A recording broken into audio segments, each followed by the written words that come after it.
Day 49. Leviticus chapter 16, 17 and 18.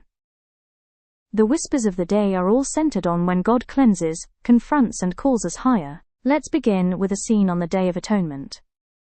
2 goats were chosen, one was sacrificed, the other was kept alive. The priest lays his hands on the goat, and confesses all the sins of the people. Every lie, every injustice, every hidden thought. And then the goat walks away into the wilderness, carrying it all. This is powerful, because most of us carry things we were never meant to carry. Guilt from years ago, mistakes we replay at night, words we wish we could take back. Kindly be reminded that God doesn't just forgive, He removes. The sins weren't stored in a warehouse. They weren't archived for future reference. They were carried away. And here's the question for today. If God has sent your past into the wilderness, why are you chasing it? Sometimes we hold on to what God has already released. If you are seeking God today, understand this. He is not interested in partial cleansing. He is in the business of complete removal. We also read of the blood on the horns. But why the horns? The horns symbolize strength and power. They were the highest points of the altar. Sin affects strength. When the altar was contaminated, even its strongest parts needed cleansing. In our lives, the horns might be our influence, our leadership, our platforms, our reputations. You can look strong publicly, and still need cleansing privately. God wasn't ignoring hidden contamination. He addressed it at the highest visible point. If you are a parent, a teacher, a leader, or simply someone others look up to, this matters. God cleanses where it's visible, and where it's powerful. And that is not condemnation. That is mercy, because unchecked sin doesn't stay small. It spreads into the places you draw strength from. Hen comes a strong warning. They must no longer offer any of their sacrifices to the goat idols to whom they prostitute themselves. That language is intense. Prostitute themselves. What does that mean for today? It means giving devotion to something other than God, while still claiming to belong to Him. In their culture, people secretly mixed worship, honoring God publicly while sacrificing to idols privately. Today, goat idols may not look like statues. They look like success at any cost, money above integrity, image over character, validation over obedience. We live in a time of blended loyalties. God does not share worship, so the word prostitute suggests emotional betrayal.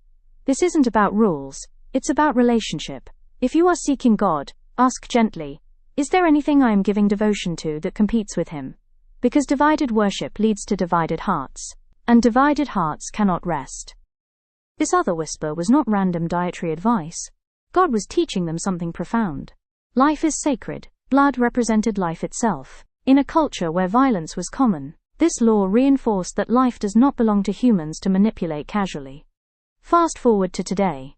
We consume violence in entertainment. We speak death with our words. We treat life cheaply in arguments and online comments.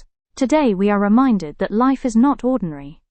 When God says the life is in the blood, He is declaring that every being carries sacred value. That includes you. If you feel invisible, overlooked or insignificant, your life is sacred, not because of status, not because of success, but because God declared life sacred. We often think sin is private, but Leviticus says otherwise. The land itself was affected. The people's behavior polluted their environment so deeply that the land could no longer sustain them. Our choices affect more than ourselves. Families, communities, nations, even the physical environment. Corruption damages systems. Immorality destabilizes homes. Injustice reshapes societies. The Bible presents a sobering truth. There are consequences woven into creation itself. But this is not just warning, it is wisdom. If defilement affects land, then righteousness also blesses land. Your obedience may be protecting more than you realize. Your integrity may be stabilizing your household. Your quiet faithfulness may be preserving your environment. Never underestimate the ripple effect of holiness.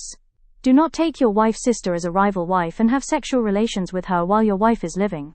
This may sound culturally distant, but the principle is timeless. God was protecting relationships from rivalry, comparison, and emotional chaos. Think about it. How many homes today suffer because of blurred boundaries?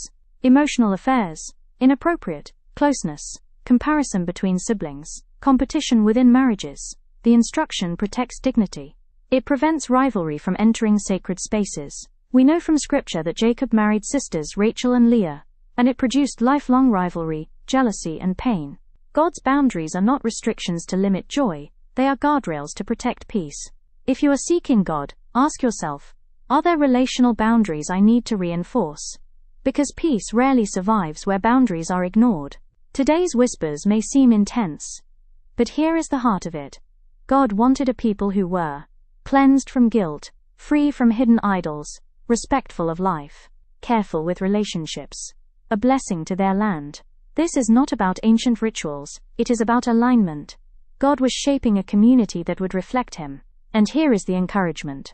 If God provided a scapegoat, it means He anticipated failure. If He provided cleansing, it means He anticipated weakness. If He gave boundaries, it means He desired protection, not punishment. You are not called to perfection without help. You are called to surrender to cleansing. If there is guilt, release it. If there is compromise, confront it. If there are blurred boundaries, correct them.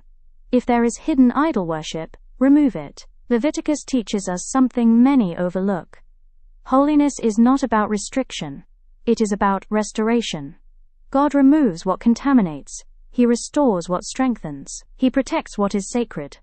And most beautifully, He makes a way for people who could never clean themselves. If you are seeking God today, know this. He still removes. He still cleanses. He still calls us higher. And He still desires a people who reflect His heart in how they live, love, and lead. The wilderness is waiting for your scapegoat. Let it go.